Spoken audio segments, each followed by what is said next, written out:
أعوذ بالله السميع العليم من الشيطان اللعين الرجيم. بسم الله الرحمن الرحيم. الحمد لله الذي هدانا لهذا وما كنا لنهتدي لولا أن هدانا الله. لقد جاءت رسل ربنا بالحق ثم الصلاة والسلام والتحية والإكرام على سيدنا ومولانا ومولى الثقلين جد الحسن والحسين بالقاسم مصطفى محمد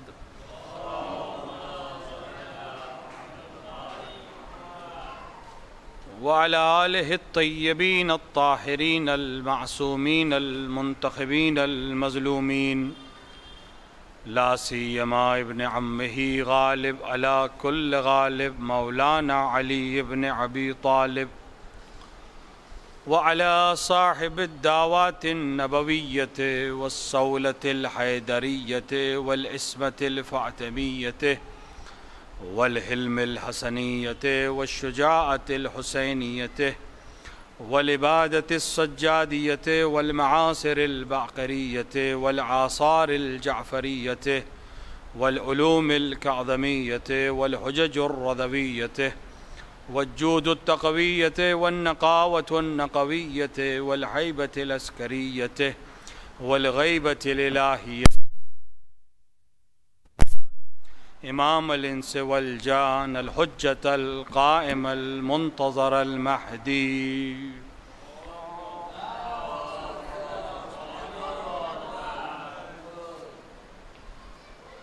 ولعنة الله على أعدائهم أجمعين من يوم ظلمهم إلى لقاء يوم الدين وبعد يوم الدين.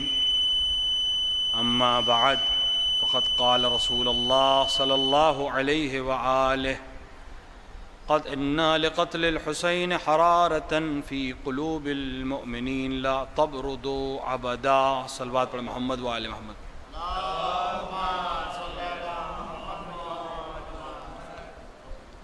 رسول اکرم صلی اللہ علیہ وآلہ وسلم کی ایک مشہور و معروف حدیث، جس میں آپ اپنے فرزند امام حسین علیہ السلام کے سلسلے میں ارشاد فرما رہے ہیں کہ یقیناً قتل حسین سے مؤمنین کے قلوب میں ایک ایسی حرارت پیدا ہوگی جو کبھی سرد نہیں ہوگی، اور یقیناً رسول کی اس حدیث کو ہم نے عملی طور سے اور واقعی طور سے اپنی آنکھوں سے دیکھا، اور ہم مسلسل محسوس کرتے ہیں کہ وہ حرارت جو قلب مومن میں قتل حسین کے نتیجے میں وارد ہوئی ہے وہ ہر سال بڑھتی جا رہی ہے، اس میں کوئی کمی واقع نہیں ہوئی۔ اگر آپ تاریخ کو برگردانی کریں گے تو آپ کو تاریخ میں یہ ضرور ملے گا کہ لوگوں نے مجالس کو روکنے کی کوشش کی، مصائب اور فضائل سید الشہداء کو بیان کرنے پہ پابندی لگی، مختلف طریقے سے اس پہ حملے کیے گئے، لیکن اس کے نتیجے میں ہم نے اس عزاداری کو، اس ذکر کو صرف بڑھتے دیکھا ہے، گھٹتے ہوئے نہیں دیکھا۔ حتیٰ ہم سب کی آنکھیں شاہد ہیں کہ جب پوری دنیا کے سارے امور رک گئے، جب ساری تجارتیں رک گئیں، جب سارے معاملات رک گئے، لوگ گھر سے دوسرے گھر جانے میں کترانے لگے، تب بھی اس عزا کو ہم نے بڑھتے دیکھا، گھٹتے ہوئے نہیں دیکھا، جو یقیناً رسول کی اس حدیث کے اوپر سب سے بڑی سند ہے کہ قتل حسین کی حرارت کبھی سرد نہیں ہوگی۔ اس حدیث کے ذیل میں جو گفتگو ہم نے پہلی محرم سے شروع کی، اس میں ہم نے اس بات کو عنوان کیا اور کوشش کی کہ وہ چیزیں جن کا تعلق مجالس کے بہت ابتدائی لمحات سے ہے یا ابتدائی مراحل سے ہے، ان کو دوبارہ اس لیے دہرایا جائے کہ ہم دیکھ رہے ہیں کہ یہ نعمت جو ہمیں ملی ہے وہ صحیح سے ہم اس کو استعمال نہیں کر رہے ہیں۔ یا اس کے حق کے پاسبانی کو ہم ادا نہیں کر رہے ہیں. کیونکہ وہ نعمت جو انسان کو مل جائے بغیر سعی اور کوشش کے، اکثر یہ ہوتا ہے کہ انسان اس کی عظمت سے غافل ہو جاتا ہے، اس کی قدر و قیمت کی طرف متوجہ نہیں رہتا. وہ چونکہ اس نے اس کے لیے کوئی قربانی نہیں دی، لہذا اسے نہیں معلوم ہے کہ اس کے لیے کتنی قربانیاں دی گئیں.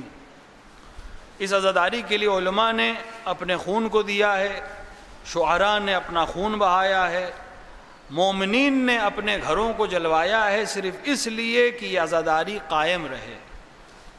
تو عزاداری قائم ہونا صرف یہ نہیں کہ مجالس برپا ہو جائیں، بلکہ اس کے حق کو ادا کرنا. اور اس کے حق جو 3 گروہوں پر سب سے اہم ہے. ایک وہ جو اس مجلس کو پڑھ رہا ہے، چاہے وہ ذاکر کے عنوان سے ہو، خطیب کے عنوان سے ہو، واعظ کے عنوان سے ہو، قصیدہ پڑھنے والا کوئی شاعر ہو، مرثیہ پڑھنے والا کوئی شاعر یا متشاعر ہو، یا سوز اور سلام کہنے والا یا پڑھنے والا کوئی شاعر ہو.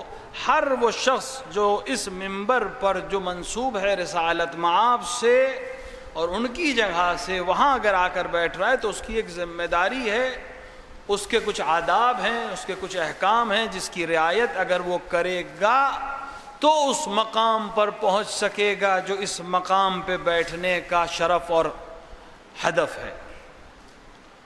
اور دوسری ذمہ داری ان افراد کی ہے جو آ کر مجلس میں بیٹھتے ہیں. یعنی ہم اور آپ جب کسی مجلس میں جا کر بیٹھتے ہیں تو ہمارے اوپر کچھ وظیفے ہیں، ہمارے اوپر کچھ ذمہ داریاں ہیں، ہمارے لیے کچھ احکام ہیں، ہمارے لیے کچھ آداب ہیں کہ اگر ان کی رعایت ہم کریں گے تو ہم اس اصل معال مجلس تک پہنچ سکیں گے کہ جس کے لیے ہم وہاں شرکت کر رہے ہیں. کل اس کے سلسلے میں آپ سے گفتگو ہوئی تھی، اور اسی سلسلے کی ظاہری طور پر آخری اور سب سے اہم کڑیوں میں سے ایک کڑی ہے بانی مجلس، جو انسان مجلس کو بپا کر رہا ہے. جس طرح ذکر کرنے والے کے لیے ذمہ داری ہے، جس طرح سننے والے اور شریک ہونے والے کے لیے ذمہ داریاں ہیں، اسی طرح بپا کرنے والے کے لیے بھی ذمہ داریاں ہیں. اور اس میں سب سے اہم چیز تو وہی ہے جس کی طرف کل بھی اشارہ کیا گیا کہ سب سے اہم چیز نیت ہے، کہ انسان کسی مجلس کو پڑھ کس نیت سے رہا ہے، انسان کسی مجلس میں شرکت کس نیت سے کر رہا ہے، اور انسان کسی مجلس کو برپا کس نیت سے کر رہا ہے. اگر نیت خالصتاً للہ ہو جائے تو پھر ہر عمل اس کا آسان ہوتا چلا جائے گا، کیونکہ خدا کو راضی کرنا بہت آسان ہے، بندوں کو راضی کرنا بہت مشکل ہے. انسان بندوں کو راضی کرنے کی سعی اور کوشش کرتا ہے جو امکان میں ہی نہیں ہے، کیونکہ اگر ایک گروہ مان جائے، خوش ہو جائے، تو دوسرا گروہ ناراض ہو جائے گا. ایک کو کوئی چیز پسند آئے گی، دوسرے کو ناگوار گزر جائے گی. ایک کو کوئی چیز اچھی لگے گی، دوسرے کو بری لگے گی. انسانوں کے مزاج مختلف ہوتے ہیں، انسانوں کی پسند مختلف ہوتی ہے، انسانوں کی خواہشیں مختلف ہوتی ہیں. تو اگر آپ انسان کو خوش کرنا چاہیں گے تو اس سعی میں آپ ناکام رہیں گے. عاقل وہ ہے جو خالق کو خوش کرنے کی کوشش کرے، کیونکہ وہ آسانی سے بھی خوش ہو جاتا ہے اور اس کا خوش ہو جانا معنی رکھتا ہے. انسان کا خوش ہو جانے والا کوئی فائدہ نہیں رکھتا. اگر انسان خوش بھی ہو جائیں تو وہ کیا فائدہ پہنچائیں گے؟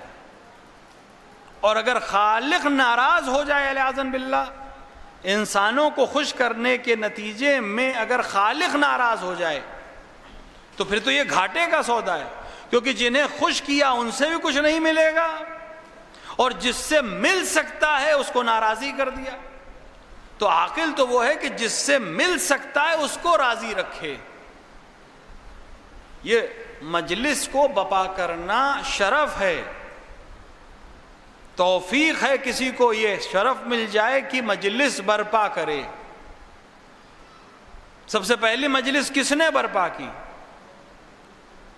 سب سے پہلی مجلس تو عرش پہ ہوئی ہے. بلکہ عرش بھی ہم اس لیے کہہ دیتے ہیں کہ ہمارا ذہن پہنچے گا نہیں، ورنہ پہلی مجلس تو تب ہوئی ہے جب عرش بھی نہیں ہے.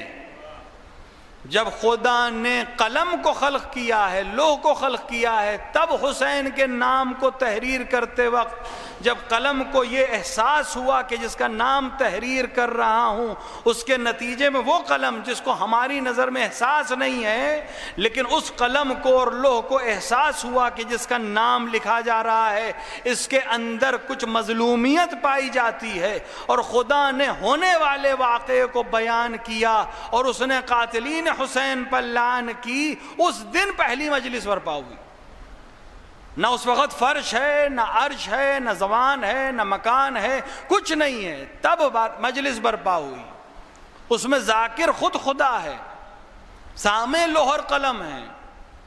تو یہ مجلس یہ نہیں ہے کہ سن 61 ہجری کے بعد سے منعقد ہو رہی ہے یا محتمم ہو رہی ہے، یہ تو فرش اور عرش اور زمان کے بننے سے پہلے کی بات ہے۔ تو جس چیز کا بانی خود خدا ہو، اگر وہ شرف ہمیں مل جائے، جس چیز کا اہتمام خود خدا نے کیا ہو، وہ اپنے بندوں کو اس لائق سمجھ لے یا اجازت دے دے کہ وہ اس کام کو انجام دیں، تو یہ اس کا کرم ضرور ہے، لیکن بندوں کو یہ یاد رکھنا ہے کہ کس کی اجازت سے یہ عمل ہو رہا ہے یا کس نے یہ عمل انجام دیا ہے۔ انبیاء الہی نے اس فرش کو بچھایا ہے، رسول اکرم اپنی بزم میں ذکر فضائل اور مصائب اہل بیت کر رہے ہیں۔ ابھی تو واقعہ رونما بھی نہیں ہوا ہے، رسول اکرم اس وقت مصائب سید الشہداء پڑھ لیں جب ابھی ولادت ہوئی ہے شہزادے کی۔ آپ سنتے ہیں علماء و ذاکرین سے، 3 شعبان سن 4 ہجری کو ولادت کے وقت رسول کی آنکھیں نم ہیں، اور شہزادی جب سوال کرتی ہیں تو رسول وہ مصائب پڑھتے ہیں جو ہوں گے، ابھی ہوئے نہیں ہیں، اور رسول اتنا گریہ کرتے ہیں کہ آپ کی داڑھی تر ہو جاتی ہے۔ تو مجلس برپا ہوئی کہ نہیں ہوئی؟ کب برپا ہوئی؟ 3 شعبان کو سن 4 ہجری، جب واقعے سے تقریباً 57 برس پہلے۔ تو یہ مجلس برپا کرنا سنت ہے پیغمبر کی، حسین کا ذکر کرنا سنت ہے پیغمبر کی، سنت ہے صدیقہ طاہرہ کی، سنت ہے امیر المومنین کی۔ امام حسن کی آپ روایت سنتے ہیں، شہادت نامے امام حسن میں یہ مسلسل آپ سنتے ہیں کہ امام حسن پر جب امام حسین گریہ کر رہے تھے تو امام حسن نے فرمایا کہ بھائی تم مجھ پر گریہ کر رہے ہو، ولیکن لا یومک یومک یا ابا عبداللہ، لا یومن کا یومک یا ابا عبداللہ، اے ابا عبداللہ تمہارے دن جیسا کوئی دن نہیں۔ ابھی عاشور کو برپا ہونے میں 10 سال کا عرصہ ہے، لیکن حسین کی مظلومیت کا ذکر حسن مجتبیٰ کر رہے ہیں تاکہ آپ کا شمار بھی ان میں ہو جو ذکر حسین کر کے اس دنیا سے گئے۔ تو ذکر کرنا بھی بہت احترام ہے اور ذکر کو برپا کرنا بہت محترم ہے۔ روایات سے ثابت ہے کہ ائمہ کی نظر ہے ان مجالس پر۔ ہمارے آپ کے چھٹے امام امام جعفر صادق علیہ السلام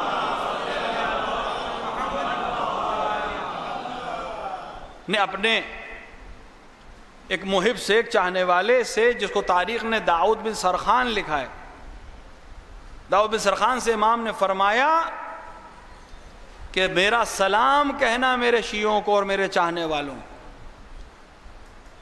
کتنا عظیم ہے میرا امام کہ اپنے چاہنے والوں کو سلام کہلا رہا ہے۔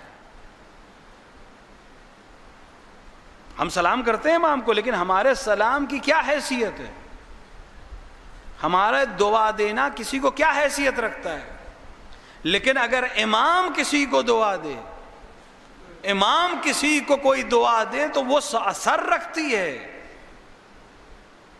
ہم کہیں السلام علیک یا ابا عبداللہ، آپ پر سلامتی ہو ابا عبداللہ، یہ ہم جب کہتے ہیں تو اصل میں اس کا فائدہ ہم ہی کو ہوتا ہے، ابا عبداللہ کو اس سلام کی ضرورت نہیں ہے۔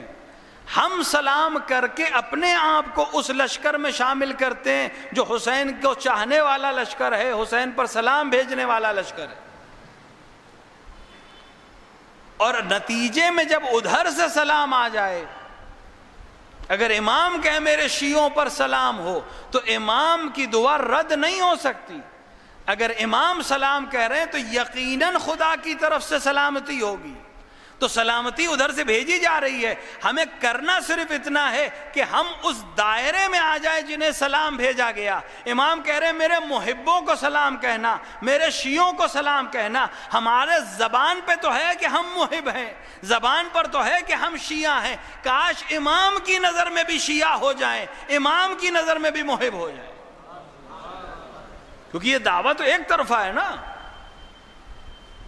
جیسے ایک شخص کے لیے کہ اس نے کہا کہ مجھے کسی سے محبت ہو گئی, بادشاہ کی بیٹی سے محبت ہو گئی ہے, 50% معاملہ حل ہے. کیسے کہا؟ مجھے تو ہے محبت. جواب دینے والے نے کہا کوئی فائدہ نہیں, بالکل صفر ہے معاملہ. جب تک ادھر سے رضامندی نہ ہو تمہاری محبت کا کوئی فائدہ نہیں ہے. تو ہمارا معاملہ بھی ایسا ہی ہے, صرف ادھر سے دعویٰ ہے.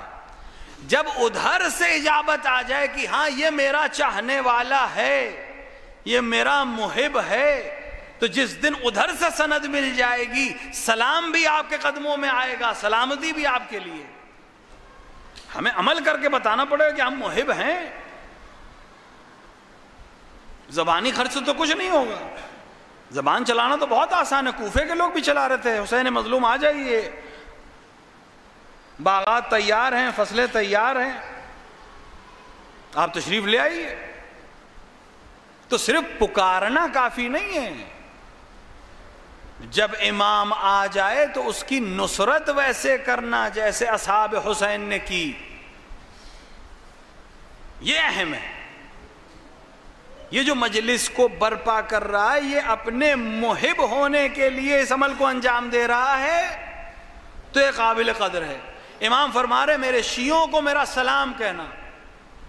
اور اس کے بعد امام نے فرمایا کہ اگر تم میں سے دو ایک ساتھ جمع ہو جائیں اور ہمارے امر کو زندہ کریں, تو اس میں سے تیسرا وہ ملک ہے جو خدا قرار دیتا ہے, جو ان دونوں پر استغفار کرتا رہتا ہے اور ان دونوں کے لیے استغفار کرتا ہے. یعنی اگر دو چاہنے والے جمع ہو جائیں اور وہ امام کا ذکر کریں, امام کو یاد کریں, تو خدا ایک ملک کو خلق کرتا ہے جو ان کے درمیان آ کر بیٹھتا ہے, تیسرا بنتا ہے اور ان دونوں کے لیے استغفار کرتا ہے. اور اس کے بعد امام نے اس بہت طولانی حدیث ہے, اس میں ارشاد فرمایا کہ ہمارے چاہنے والوں سے کہہ دو کہ ہمارے امر کو زندہ کریں. ہمارے امر کو زندہ کریں کیا مطلب؟ ہمیں یاد کریں, ہمارا ذکر کریں, کہ جب ہمارا ذکر کرو گے تو خدا اس مجلس کو پسند کرتا ہے اور اس میں شریک ہونے والوں کو لیے ملائک استغفار کرتے ہیں. تو اب جو یہ بانی بن رہا ہے, جو اس مجلس کو برپا کر رہا ہے, وہ سبب بن رہا ہے کہ امام کا امر زندہ ہو, امام کا ذکر زندہ ہو, امام کے چاہنے والے اکٹھا ہوں, پھر وہ ملائک اکٹھا ہوں جو ان سب کے لیے استغفار کریں. تو ایک بہت اہم چیز ہو گئی. لہذا اس بانی کی ذمہ داری بھی بڑھ جائے گی کہ اس کو احیاء امر امام کرنا ہے. تو امر کس کا زندہ کرنا ہے؟ امام کا. تو پھر جو شرائط ہوں گے وہ بھی وہ ہونے چاہیے جو امام کے پسند کے ہوں. کس کو پڑھوانا ہے, کہاں پڑھوانا ہے, کیسے پڑھوانا ہے, اس میں پھر اب میری مرضی کچھ نہیں ہے, میری پسند کچھ نہیں ہے. کس کا امر زندہ کرنا چاہتا ہوں, اسے کیا ذکر پسند ہے, اسے کون سی باتیں پسند ہیں, اسے کس کا بولنا پسند ہے, اسے کس کا نہ بولنا پسند ہے, یہ بہت اہم ہو جاتا ہے. ہمارے امر کو زندہ کرے تو ملائک آ کر استغفار کرتے ہیں. تو امام کے امر کو کون زندہ کرے گا؟ جو امام کے حکم پر عمل کر رہا ہو.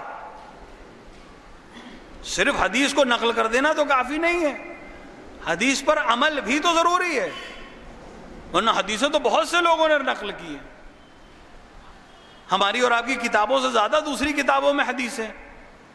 صرف حدیث کو نقل کر دینا کافی نہیں ہے, اس میں جو لکھا ہے یا پیغمبر نے یا امام نے کہا ہے اس پر ہم عمل کتنا کر رہے ہیں. بانی اس بات کا خیال رکھے کہ پھر ہر چیز امام کی پسند کی ہوگی، اور پھر ہر چیز جب امام کی پسند کی ہوگی تو پھر چھوٹے سے چھوٹی چیز اور بڑی سے بڑی چیز وہ سب امام اور خدا کی رضا کے ساتھ ہونا چاہیے،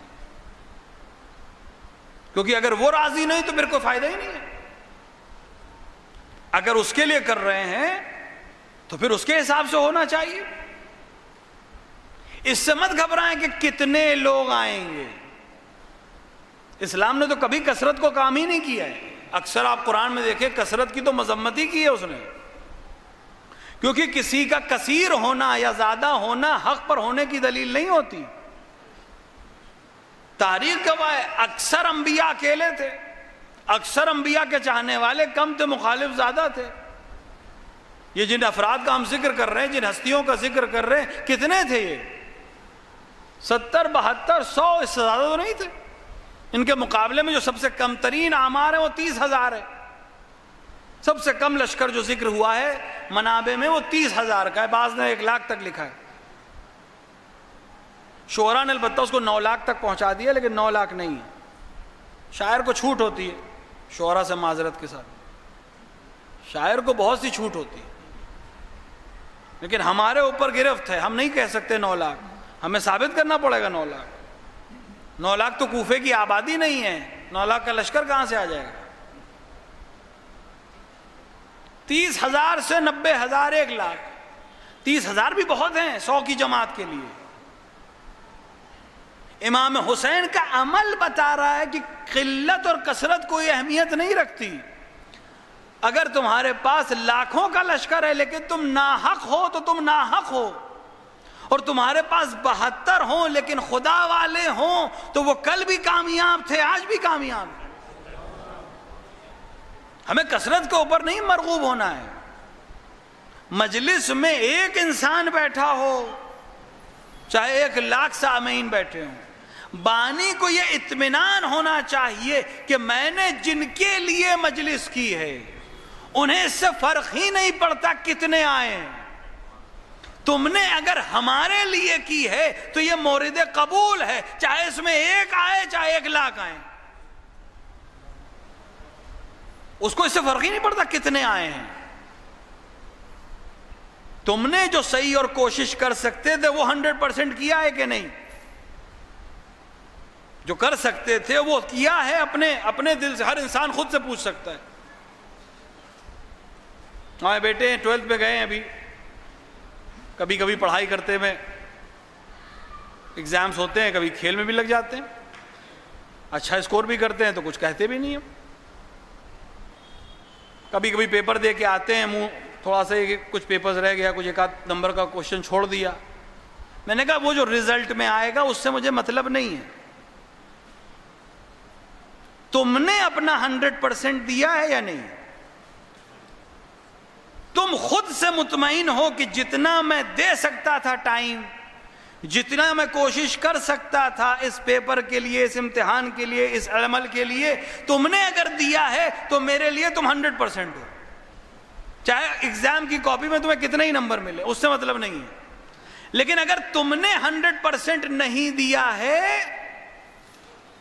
تو میں اس پر راضی نہیں ہوں۔ جب تم کر سکتے تھے وہ 100% کرنا تمہاری ذمہ داری ہے، رزلٹ تمہارے ہاتھ میں نہیں ہے، عمل تمہارے ہاتھ میں ہے، عمل تم 100% کرو۔ بانی مجلس کا فریضہ یہ ہے کہ وہ جو برپا کر سکتا ہے، لوگوں کو خبر کر سکتا ہے، فرش کو بچھا سکتا ہے، مائک کا انتظام کر سکتا ہے، لائٹ کا انتظام کر سکتا ہے، وہ اپنا انتظام کر لے، اس میں کوئی کوتاہی نہ کرے۔ اب کتنے شریک ہو رہے ہیں اس سے اسے مطلب نہیں ہے، کیونکہ ثواب جو وہاں طے ہے وہ اسے اس عمل پر ملے گا، نتیجے پہ نہیں ملنا ہے، اور اس میں اسے خیال رکھنا ہے۔ جو مال صرف کر رہا ہے وہ کون سا مال ہے؟ یہ بہت اہم ہے، کیونکہ مال اگر غلط ہے تو چاہے کتنے ہی اچھے عمل میں صرف کیا جائے اس کی کوئی حیثیت نہیں ہے۔ بے واقعہ آپ کا سنا ہوا ہے امام کے زمانے میں ایک انسان بہت مشہور ہو گیا کہ بہت اچھا ہے، بہت دیندار ہے. امام کو تو معلوم ہے کیا ہے، لیکن حجت تمام کرنے کے لیے گئے اس کے پیچھے، دیکھے کیا کر رہا ہے. ایک دکان سے اس نے کچھ روٹیاں اٹھائیں، چوری کی، نکلا گلیوں میں کوچوں میں کسی ایک غریب کے دروازے پہ پہنچا اور یہ روٹیاں ان کے یہاں بانٹ کے چلا آیا. امام نے اس کا شانہ تھپکایا، کیا کر رہے ہو؟ اس نے کہا آپ نے قرآن نہیں پڑھا. امام سے پوچھا کہ آپ نے قرآن نہیں پڑھا؟ امام نے قرآن تو میں نے پڑھا ہے، تم کیا کرنا چاہ رہے ہو وہ بتاؤ، تم نے کیا سیکھا ہے وہ سمجھاؤ. کہ قرآن نے کہا ہے کہ اگر کوئی غلطی کرے، کوئی گناہ کرے تو اس کا 1 لکھا جائے گا، جو کتنا کیا اتنا لکھا جائے گا، اور جو عمل خیر کرے اس کو 70 گناہ ملے گا. میں نے 1 چوری کی اور غریبوں میں جا کر بانٹ دی، تو اگر وہ عمل جو میں نے غلط کیا وہ 1 بھی لکھا جائے تو ادھر سے 70 مل گئے، اگر 1 کو کاٹ بھی دے تب بھی 69 تو مجھے مل ہی رہے. ہم لوگ اپنے حساب سے گنتے ہیں نا، اپنے حساب سے قرآن سمجھتے ہیں. اسی وجہ سے پیغمبر نے کہا تھا کتاب اللہ و عطرتی، کتاب بھی اور میری عطرت بھی، تاکہ اس طرح کتاب سے نتیجہ نہ نکالو، وہ نتیجہ نکالو جو صحیح ہو میری عطرت کے ذریعے سے ہو. امام نے فرمایا تم نے قرآن میں یہاں پڑھا لیکن قرآن کی دوسری جگہ نہیں پڑھا. خدا فرماتا ہے میں متقین سے قبول کرتا ہوں. جیسے ہی تم نے چوری کی تم تقوی کے دائرے سے خارج ہو گئے، اب کوئی عمل کرو فائدے کا نہیں. ایک صلوات پڑھے محمد وعلیہ.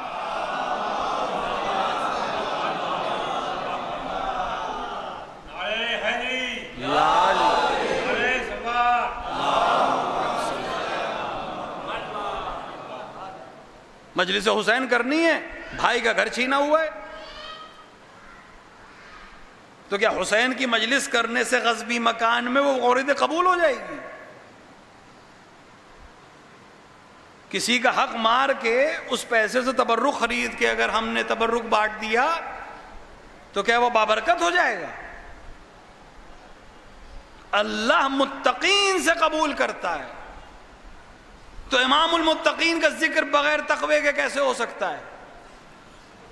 حسین اسی لیے تو قربانی دے رہے ہیں. یہاں تو ایک سے ایک ہے، اکثر میں کہتا ہوں اتنے پڑھے لکھے لوگ ہیں، احکام کو سمجھنے والے، ہم لوگ کو سمجھا دیتے ہیں. میں نے کہا حضور وہ جو آپ نماز پڑھتے ہیں اپنے گھر میں، وہ آپ کا گھر جو ہے آدھا آپ کے بھائی کا ہے اور آپ نے بھائی کو نکالا ہوا ہے، آپ کا گھر تو غصبی ہے. کہ مولانا نماز میں اپنے حصے میں پڑھتا ہوں. اتنے پڑھے لکھے لوگ ہیں یہاں، اسے حکم معلوم ہے کہ غصبی مکان میں نماز جائز نہیں ہے، لیکن اتنا جری ہے کہ کہہ رہا ہے کہ میں اپنے حصے میں پڑھتا ہوں.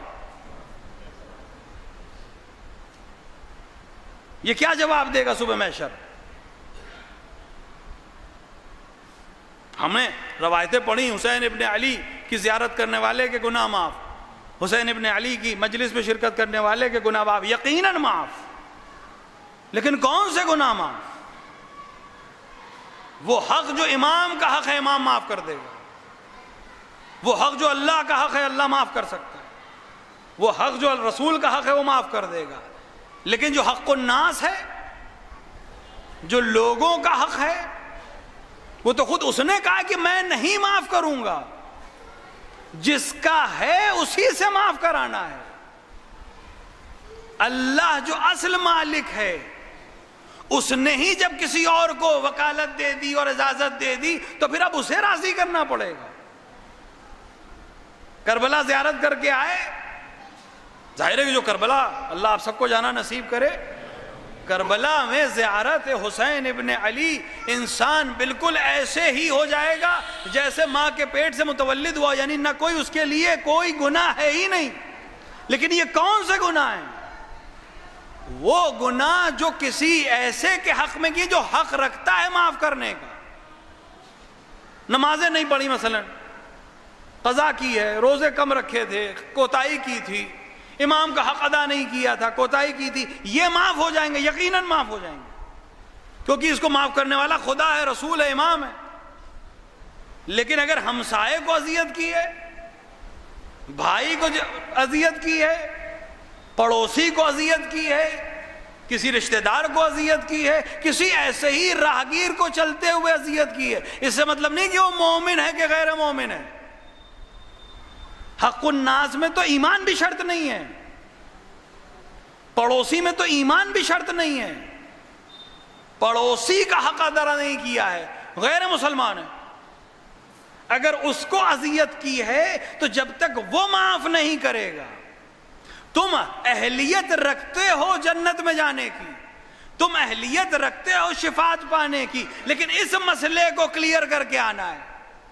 کتنا ہوتا ہے دنیا میں کہ صاحب آپ کی فائل بالکل کلیئر ہے، سارے معاملات کلیئر ہیں، میں ایک سائن سے حل کر دوں گا، لیکن یہ ایک پیپر مسنگ ہے، اس کو کہیں سے صحیح کرا لائیے، میں آپ کا معاملہ حل کر دوں گا۔ وہاں بھی حسین کہیں گے بالکل میرے ظاہر ہو، بالکل میری مجلس میں شرکت کی ہے، میں تمہیں بہشت میں لے جانے کو تیار ہوں، لیکن حق الناس ادا کر کے آؤ تاکہ میرے ساتھ بہشت میں داخل ہو سکو۔ ایک صلوات پڑھے محمد وآل محمد۔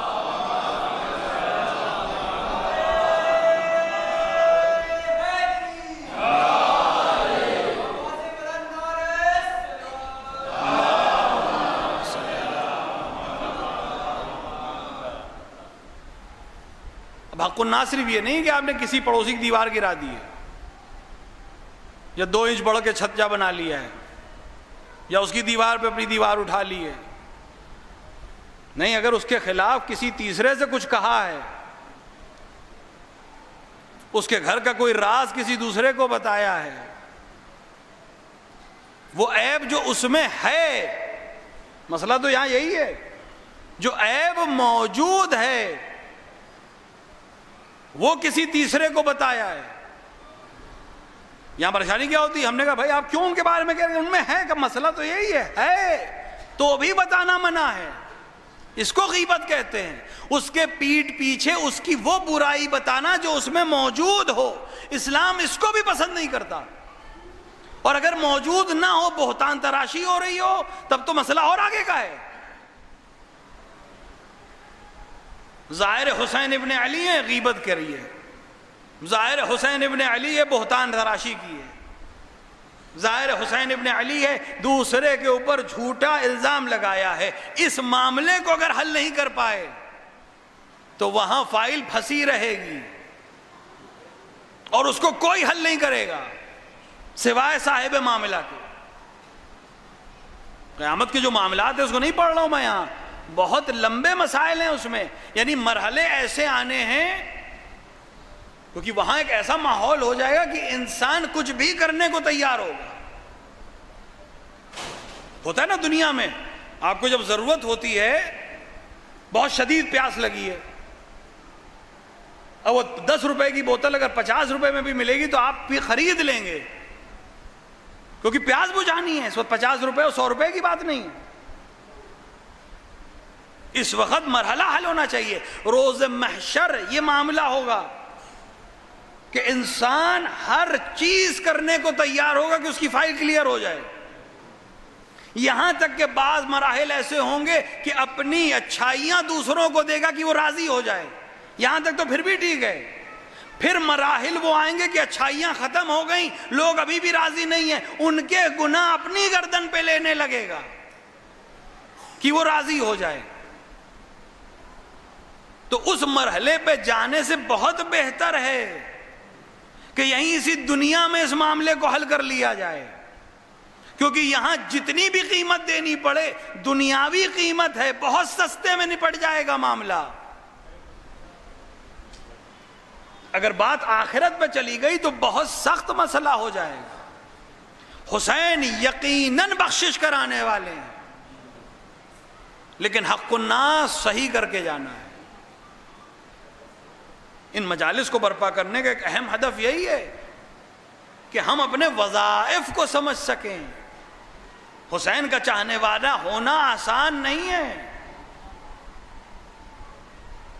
حسین کے چاہنے والے کو روز محشر اگر ہم جا کر کہیں کہ ہم مولا آپ کے چاہنے والے ہیں، تو سامنے اگر حبیب آ گئے کہ تو پھر ہم کیا ہیں؟ تم میں سے کون حبیب جیسا ہے؟ ہم میں سے کون حر جیسا ہے؟ ہم میں سے کون زہیر ابن قین جیسا ہے؟ وہ لوگ جنہوں نے صرف زبان نہیں دعویٰ نہیں کیا، عمل کیا. عمل کی منزلوں میں ایسے فائز کہ تاریخ میں دوسرے نہیں ہیں. تبھی تو حسین کہہ رہے ہیں جیسے مجھے ملے کسی کو نہیں ملے. کیسے کیسے اصحاب حسین ابن علی. حسین کا قافلہ رواں ہے، کسی نے دور سے کچھ سائے دیکھے تو کہا شاید کوئی نخلستان ہے، شاید کوئی باغ ہے. دوسرے نے تکذیب کی، کہا ممکن ہی نہیں ہے، اس راستے پہ کہیں کوئی نخل نہیں ہے. فاصلہ کم ہوا، سمجھ میں آیا کہ جسے نخلستان سمجھ رہے ہیں وہ لشکر کے علم ہیں. ایک لشکر ہے جو حسین کے لشکر کی طرف بڑھ رہا ہے. نزدیک ہوئے، 1000 سپاہیوں کا ایک رسالہ ہے جو حسین کا راستہ روکے کھڑا ہے. لیکن حالت یہ ہے کہ اس لشکر میں دم نہیں ہے، پیاس کی شدت ہے، گرمی سے ہر ایک جاں بلب ہے، اور حسین کا دشمن ہے. حسین کے چاہنے والے میں سے کسی نے کہا مولا دشمن ہے، طاقت اس وقت اس کے پاس بالکل نہیں ہے، تاب جنگ نہیں رکھتا، آپ اگر اجازت دیں ہم ابھی ان کے معاملے کو برابر کر دیتے. حسین نے کہا میں علی کا بیٹا ہوں، میں جنگ میں پہل نہیں کر سکتا، میں تو ساقی کوثر کا پسر ہوں. یہ پیاسے ہیں تمہیں نہیں دکھتا یہ پیاسے ہیں، ان کو پانی پلاؤ.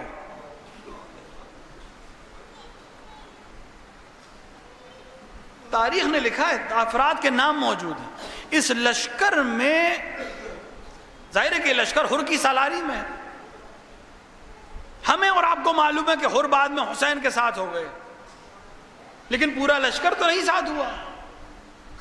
حسین تو جانتے ہیں ان میں سے لوگ جو ہیں وہ کل میرے اصحاب کو قتل کرنے والوں میں شامل ہوں گے. حسین لیکن سب کو پانی پلا رہے ہیں. حسین یہی تو بتانا چاہتے ہیں کہ جب ہم مہمان بناتے ہیں تو اس کا طریقہ کیا ہوتا ہے. وہ تمہاری مہمان نوازی ہے کہ تم مہمان کو 3 دن کا بھوکا اور پیاسا قتل کرو. یہ ہماری مہمان نوازی ہے کہ ہم دشمن کو بھی گلے لگاتے ہیں. اور تاریخ نے لکھا کہ بعض کو حسین نے خود اپنے دستے مبارک سے پانی پلایا.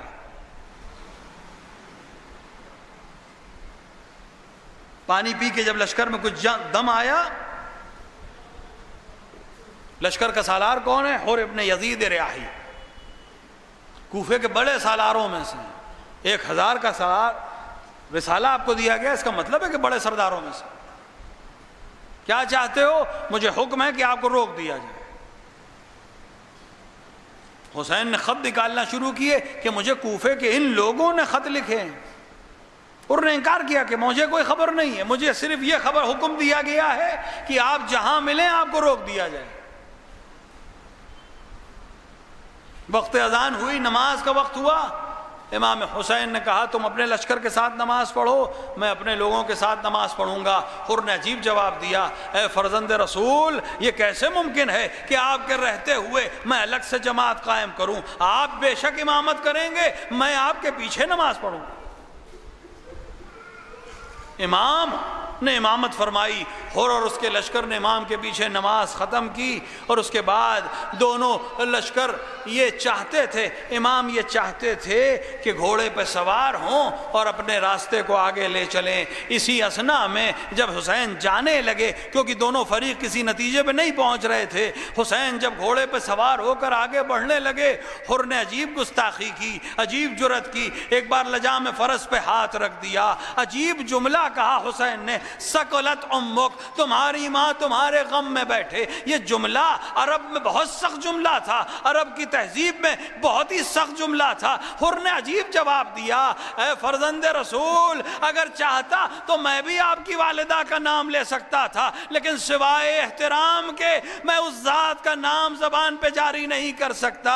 اس جملے نے حسین کے چہرے کو نم کیا. آخر یہ بات طے ہوئی کہ نہ کوفے کی طرف جائیں گے نہ مدینے کی طرف جائیں گے، بلکہ ایک بے راہے پہ چل پڑیں گے یہاں تک کہ دوسرا حکم آ جائے. ہاں حر کیا یہ عمل تاریخ میں ثبت ہو گیا.